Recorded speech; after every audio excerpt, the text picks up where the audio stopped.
The purpose of a structured academic controversy, or a SAC, is to give students a reading that presents two sides, or sometimes more, but generally two sides of a controversial topic. Ask them to do a close reading and identify the arguments that are being made by both sides, and then come in and with a partner dissect those and pick out and discuss what they think are the strongest arguments, and then take turns essentially teaching them to each other. The idea being to disinvest students from one side or another so that they don't see it as a debate or an argument in which whatever side you've been assigned must be the side that wins, and instead allow students to explore those ideas, make sure that they understand them from both sides. So they will teach one side, hear the other, and then switch and teach the other side.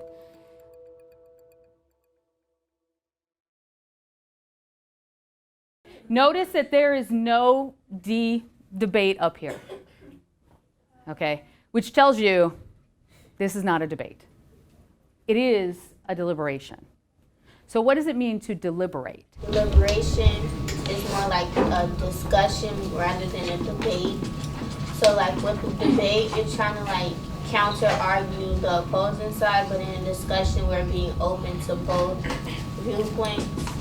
Brilliant. So a deliberation is the idea that we are listening and open-minded to both sides, and that we are contributing to those viewpoints with information that we have. Here's what's going to happen. We're actually going to dive into the SAC with these norms in mind, that our purpose today is to hear both sides and hear different feedback and offer unique perspectives, sometimes if it's not even our perspective.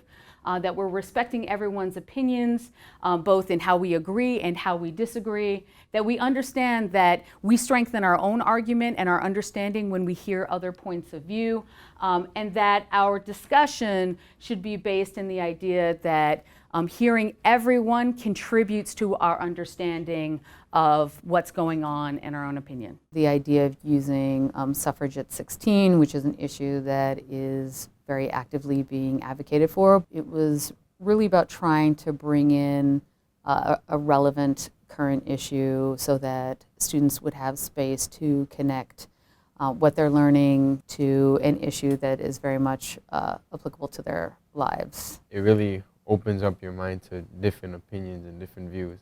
Because normally when I do like a Socratic seminar, I have one view and I stick to that. But I think today was the first time where I've actually like kind of flip-flopped between different views.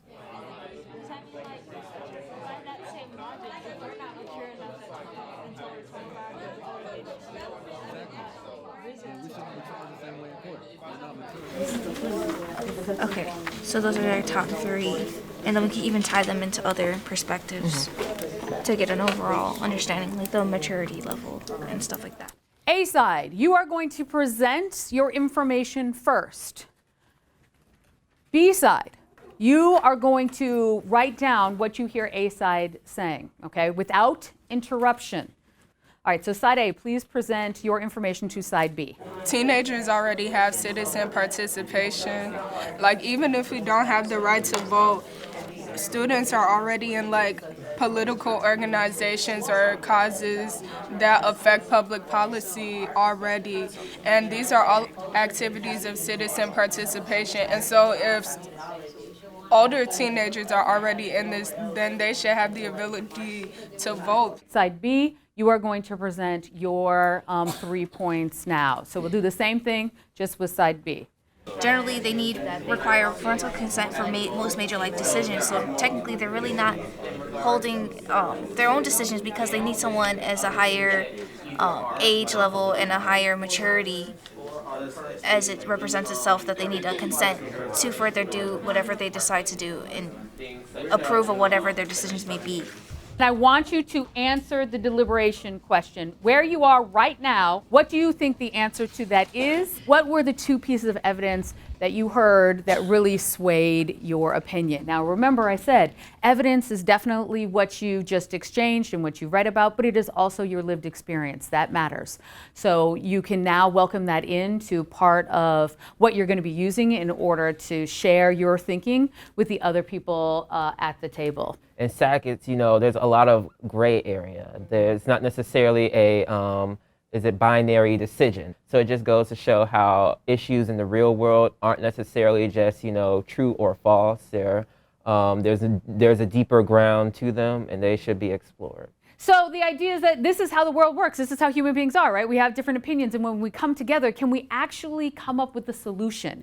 Can we deliberate, hear each other, and think, what is the best policy that we can come up with based on our points of view? And this is hard because sometimes that means negotiating.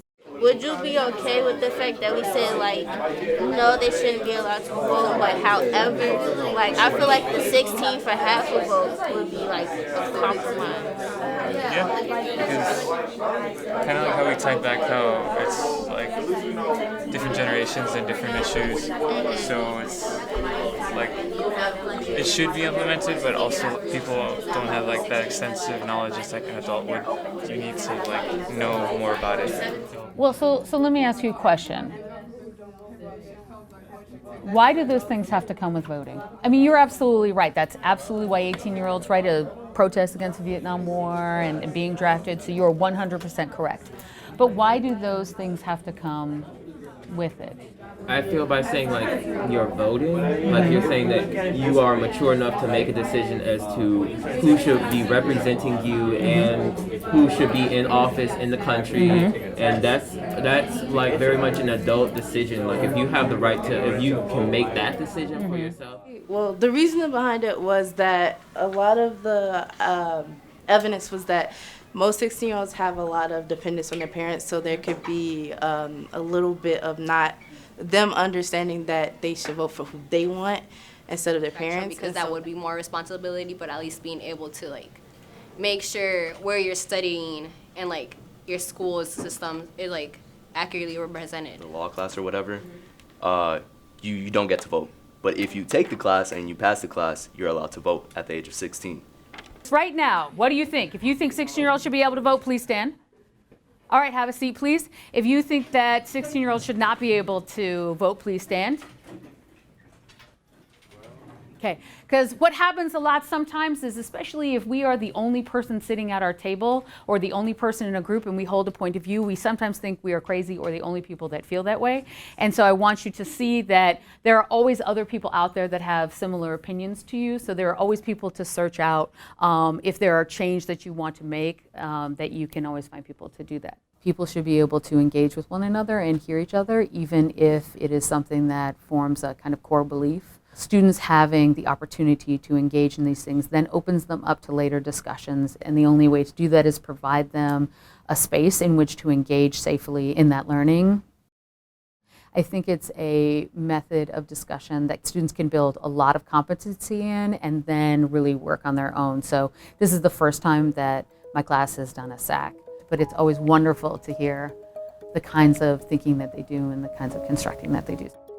So I really do think it's an easy entry-level kind of discussion format. What was different about this kind of discussion, the SAC, is that I feel like everybody had the opportunity to express their opinion. Everybody had like the opportunity to be heard. Everybody's opinion was heard. No one was like shut down. I feel like as like teenagers who are about to like turn into young adults in school, I feel like that's a place where we could like see all the sides and come up with our own decisions.